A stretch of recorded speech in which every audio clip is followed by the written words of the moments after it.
Shalom pasteur, ça fait 3 ans que je me suis mariée, mais j'ai un souci dont la solution a toujours été difficile à trouver. Mon souci est que depuis tout le temps que je suis avec mon mari, je n'ai jamais été satisfaite. Et ça depuis la nuit des noces. Car j'ai eu comme l'impression d'avoir épousé un homme qui n'a jamais atteint l'âge de la puberté. Car je ne sens toujours rien. On a tout essayé, même avec plusieurs pauses et le traitement traditionnel, aucun résultat. Mais je n'ai jamais compris pourquoi mon mari est toujours satisfait, sauf moi. Pasteur, c'est un grand problème pour moi, car la taille de son appareil ne me convient pas du tout.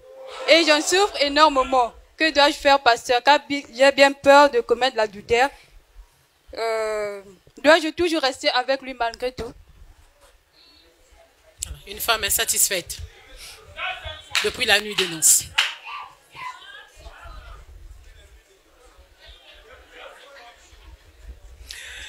Pasteur, je vous sens dans la douleur. Je vous sens complètement dans cette tristesse avant que vous nous donniez la réponse. Comment cette femme, depuis la nuit des noces, si Dieu donnait à la femme d'aller dans un mariage vierge, comment cette femme, sans expérience aucune, connaît-elle, sait-elle qu'elle n'a jamais été satisfaite? Depuis la nuit de noces, donc la toute première action. La satisfaction, on ne l'apprend pas. Si vous allez dans un restaurant, qu'on vous sert un mets, et que le mets était satisfaisant, vous n'avez même pas besoin de l'expliquer. Vous sentirez tout de suite. Le palais va l'expliquer. Ça ne s'apprend même pas. Quand on est satisfait, il y a la dopamine qui est sécrétée, l'ocytocine et tout le reste. Donc ce sont ces hormones-là qui vont faire que votre être entier se sent très bien. Or, cette femme n'a pas tout ça. Et vous voyez, c'est pourquoi le lien émotionnel n'existe presque pas. Cette femme-là est quasiment séparée de son homme. Je vous en prie, je parle au nom du Seigneur. J'ai eu à causer avec la femme d'un pasteur. Il n'est pas ici. D'un pasteur. Quand je parle avec la femme du pasteur, parce que j'avais constaté qu'il y avait un problème dans le couple, la femme me dit clairement et carrément, il dit, pasteur, j'étais sur le point de commettre l'adultère. Ton frère que tu vois là ne connaît rien. La femme d'un pasteur.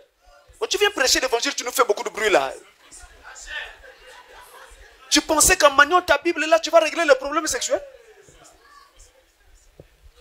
Mais oui, mais manier la Bible ne suffit pas. La femme, elle n'a pas besoin de te maniement de la Bible. Elle a besoin d'un homme.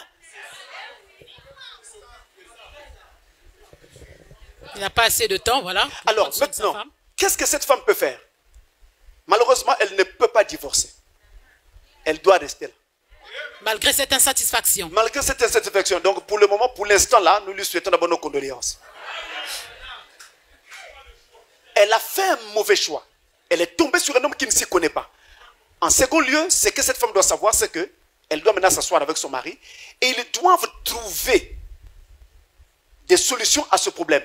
Pour ce faire, inviter un pasteur qui s'y connaît ou quelqu'un qui s'y connaît et qui viendra vous expliquer, qui viendra vous aider. Il vous fera une véritable instruction. Parce que même là, j'ai parlé avec vous, je n'ai presque rien dit. Hein. Mais est-ce que le monsieur ne s'y connaît pas vraiment? Oui, pasteur, en troisième lieu, il faut que cette femme sache que la taille de l'organe masculin n'est pas synonyme de plaisir. Parce que ça aussi, ça peut lui causer un problème. Ce n'est pas cela. Une femme, pour être satisfaite, on n'a pas besoin d'avoir quelque chose de monstrueux. On a juste besoin d'être un homme, c'est tout. Okay. On a juste besoin de savoir s'y prendre, comment prendre sa femme, c'est tout. Et donc, à ce propos, cet homme-là était censé connaître, par exemple, ce qu'on appelle les zones érogènes. Pour donner du plaisir à une femme, on n'a pas toujours besoin de pouvoir arriver jusqu'au coït. Même sans arriver là, vous pouvez amener votre femme en voyage. Dans un autre monde. En extase. Les gens du monde appellent cela 7e ciel, mais c'est un terme que je n'accepte pas parce qu'il y a un conflit avec la parole. Vous comprenez? Donc en fait, vous comprenez que même sans ça, vous pouvez y arriver. Toute activité sexuelle ne doit pas forcément se terminer par un coït. Mais et pourtant, vous arrivez très bien à une satisfaction. Et il y a plusieurs méthodes pour cela. parmi lesquels, par exemple, vous savez, il y a par exemple une mythologie africaine, une mythologie rwandaise en particulier, qui explique la création du lac Kivu qui traverse le Rwanda et la RDC par l'une de ces méthodes. Ça? La méthode Kunyaza. Mais on parlait d'une reine dans la mythologie qui, son mari, le roi, était à la guerre. Elle s'ennuyait parce qu'elle n'avait pas d'homme. Elle n'avait pas se marier avec elle. Alors qu'est-ce qu'elle va faire? Elle va donc attraper un membre de la garde royale. Le membre de la garde royale s'est dit, ah, si je pose un acte ici, c'est sûr que le roi en arrivant à me tuer. Qu'est-ce qu'il fait? Il ne fait rien à cette femme-là, mais il reste collé à la femme. Et alors, il va prendre son organe mâle pour jouer avec l'organe de la reine. Et finalement, la reine va arriver à l'orgasme.